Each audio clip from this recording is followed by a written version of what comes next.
The first time I started playing The World Ends With You on the Nintendo DS, I was instantly enamored.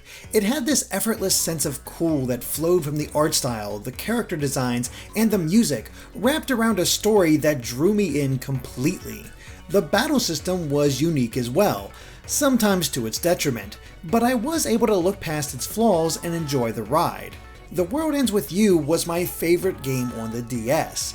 But time has a way of changing perspectives. Could the new port to the Switch capture that same magic and stay fresh with this final remix?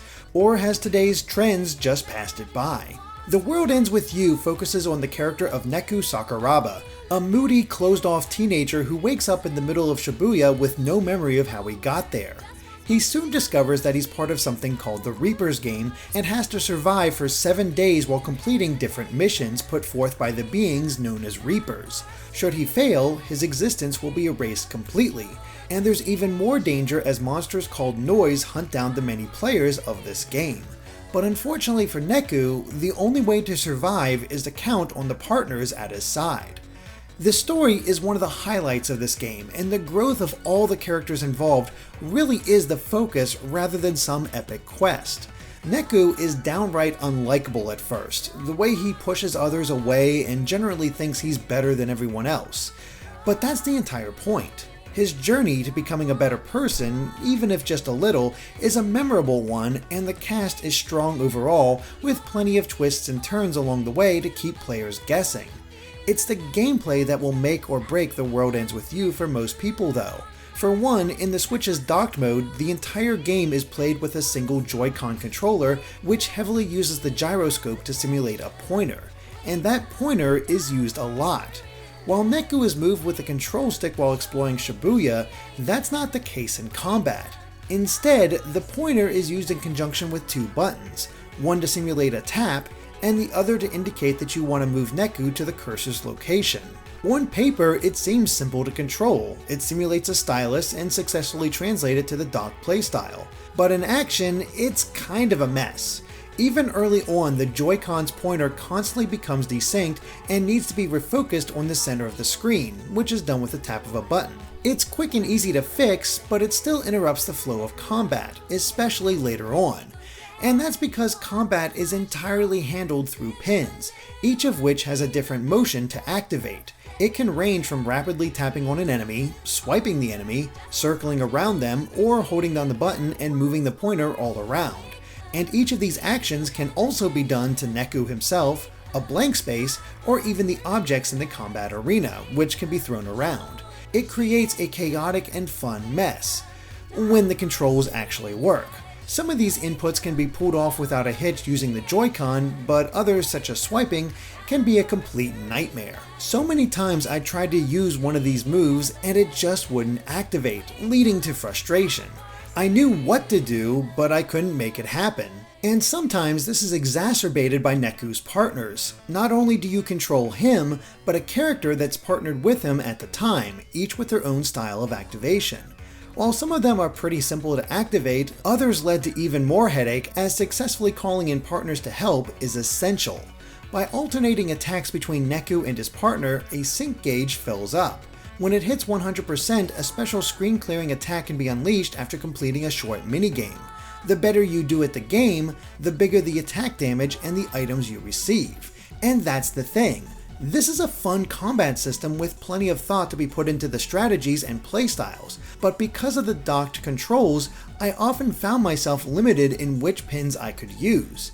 Now, this is alleviated somewhat by the new co-op feature where a friend takes control of your partner.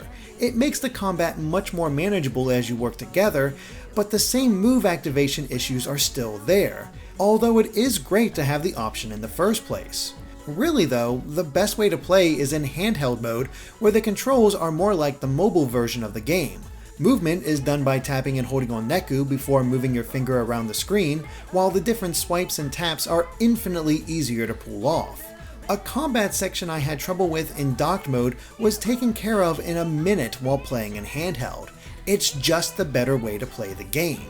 Playing entirely in docked mode can be done by sticking to pins you know you can activate, but it's a much more limiting experience. And that's a shame because otherwise, The World Ends With You is as fantastic as ever. The various moves you pull off are dictated by the pins you equip on Neku, each one with its own abilities and strengths. While many are combat focused, others can heal you, increase the chance of status effects, or work in conjunction with other pins to make them even stronger. And players are encouraged to constantly swap them out, as there are well over 100 in the game that can earn experience, grow stronger, and even evolve into a better version. It's a system that allows for a ton of customization and strategy, which is why the flawed Joy-Con control is so unfortunate. Neku and his partners can also eat food to increase their stats, or equip themselves with various clothes and accessories to help with the fights ahead. But that's where brands come into play. Fashion is king in Shibuya, and each area has their own trends that are popular at the moment. And the more popular a brand is, the more powerful the clothes and pins associated with them become. Alternatively, the least popular brand has its power cut in half. Now, this doesn't mean that you have to constantly change your clothes. The more you wear something in an area, the more popular it becomes. So you don't really have to change all that often. However, if you come to a fight that's more difficult, this is one way to try to get an edge in battle.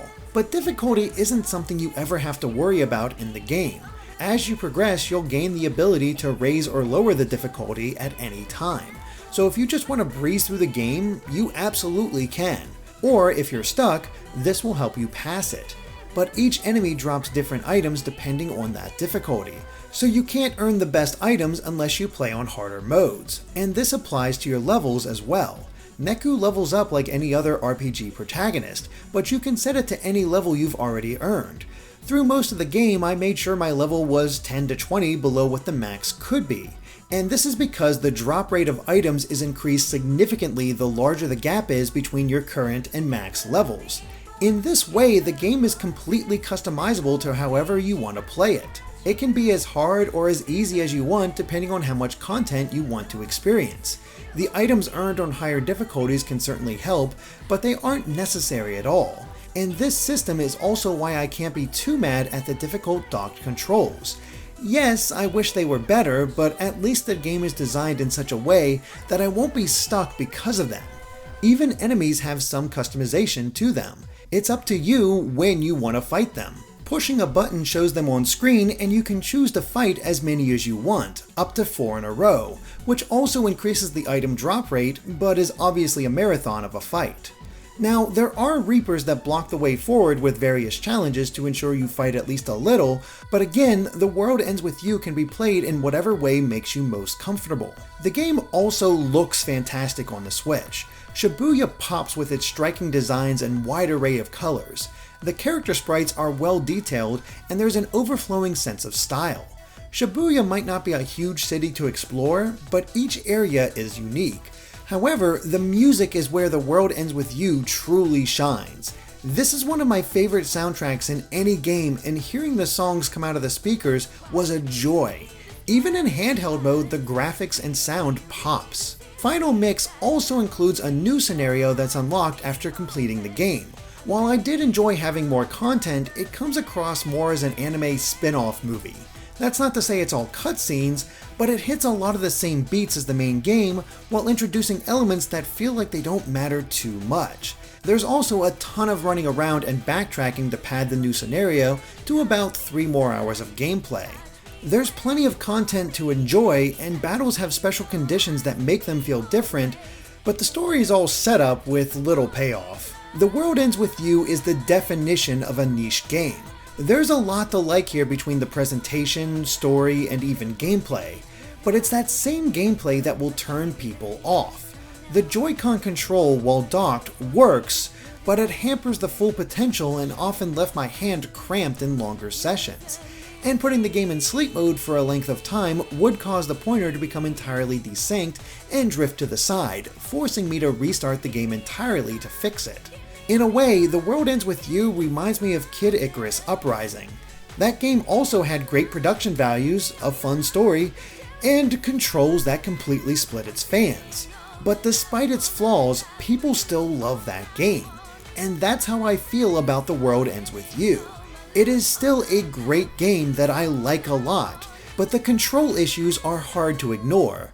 The best experience really does come from playing in handheld mode, but if you choose the right pins or have a friend join you, there's still fun to be had while docked. I recommend the game wholeheartedly, but if the issues I described worry you, then it's probably best to stay away. Thanks for watching, and be sure to subscribe to GameXplain for more on The World Ends With You and other things gaming.